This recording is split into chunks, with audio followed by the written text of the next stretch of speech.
Pitch is officially on the table for Springfield to have a new courthouse. Now, if approved by the state, 5 buildings will be demolished downtown.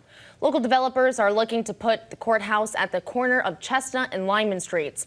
Though 2 of the 5 buildings are nationally recognized as historic, the City Council Committee Chair for Economic Development, Sean Curran, says this location would be a game changer for Springfield.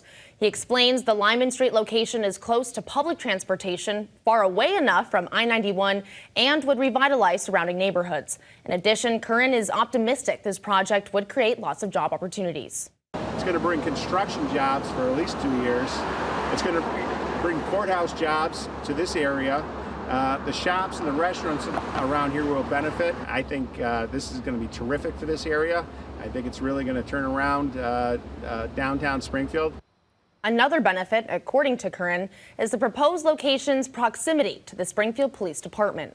If we have a courthouse down here, we'll have hundreds of state troopers, hundreds of Springfield police officers, probation officers, court officers walking these streets every single day. It's going to bring down crime enormously. Springfield's Historical Commission has green-lighted the Lyman Street pitch. The state will be voting on the final site for Hampden County's new courthouse, with a deadline for all project proposals due in just 23 days. The project selected will be entered into a long-term lease with the Massachusetts court system.